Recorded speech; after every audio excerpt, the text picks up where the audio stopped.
Hello students, myself Shiva Gupta from Kendriya Vidyalaya AFS Salwa.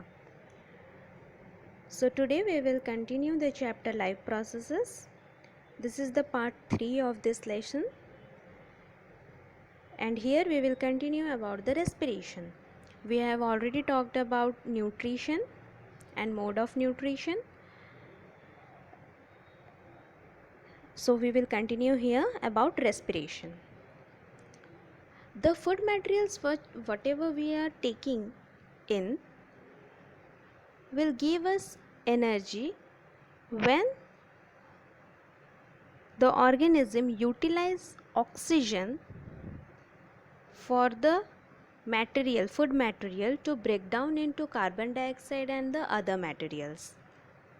But some organisms are also there for the liberation of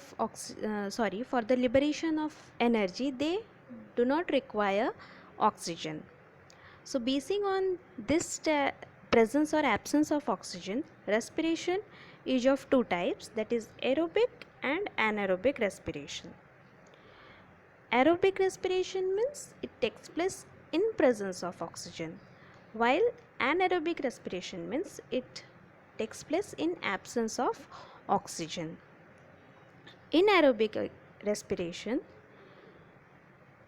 the end products are carbon dioxide, water and lots of energy.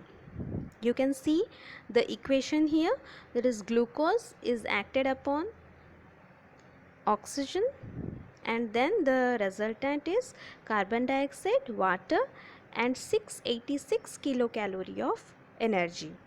And here there is the complete oxidation of glucose occurs. But in anaerobic respiration, see the reaction, carbon dioxide and C2H5OH, that is ethyl alcohol, is produced and a very little amount of energy is released, that is 56 kilocalorie and 2 ATPs. If we will calculate it as ATP, then it is 2 molecules of ATP are released, while in aerobic respiration 38 ATPs are released. So aerobic respiration occurs mainly in case of plants and animal cells. Anaerobic respiration occurs in bacteria and sometimes in case of human muscle cells. We will discuss about human muscle cells in the next slide. See, there are different steps involved in respiration process. First, the glucose is converted to pyruvate and it occurs in the cytoplasm. If we will if you remember about the cell structure, then you know about cytoplasm and other organelles, that is mitochondria. So here these two are involved in this process.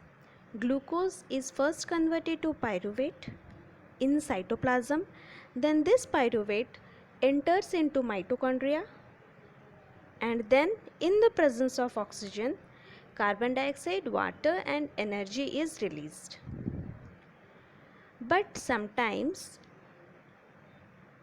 there is lack of oxygen in our muscle cells. Then there is no complete there is no complete oxidation of the glucose.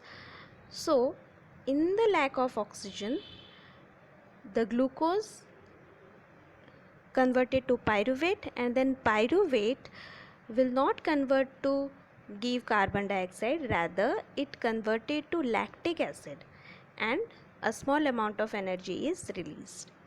So during this process we feel muscle cramps. And in small organisms like yeast, in the absence of oxygen, it liberate ethanol, carbon dioxide and little energy in form of 2 ATPs only. So yeast is used in fermentation process and also used to make cakes and breads that helps the bread to make it spongy. Next we will go for the whole pathway of the respiration in case of human beings. It starts from the nostril. As we have studied in nutrition, the alimentary canal starts from mouth and ends in anus.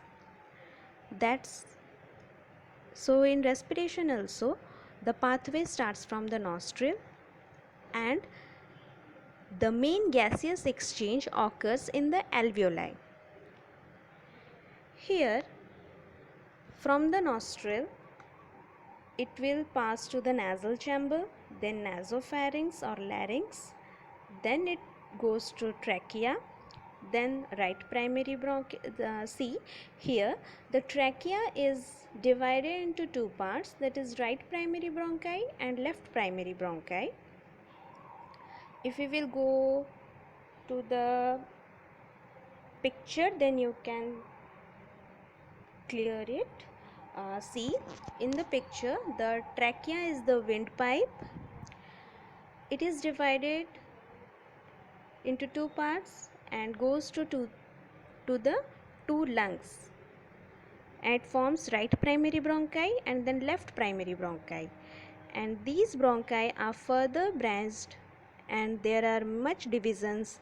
They form the bronchioles. The bronchioles end up at like a small sac like structure, and these small sac like structure are known as alveoli. So from bronchi to alveoli, these whole things constitute the lungs.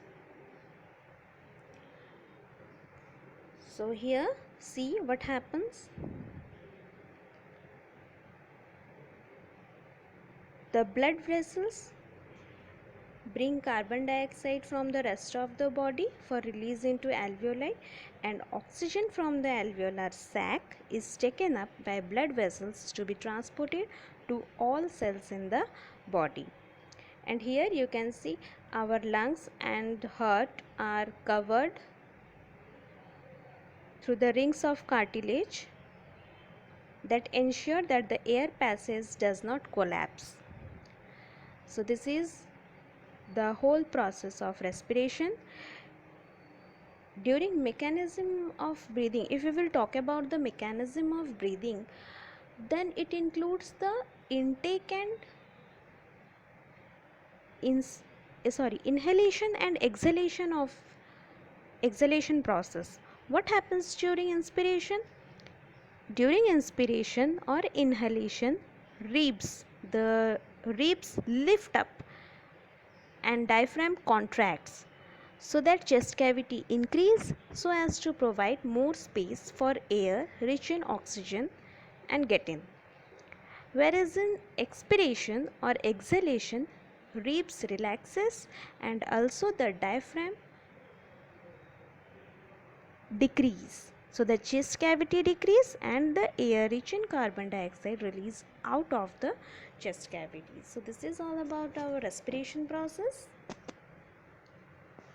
I hope you all have enjoyed this lesson.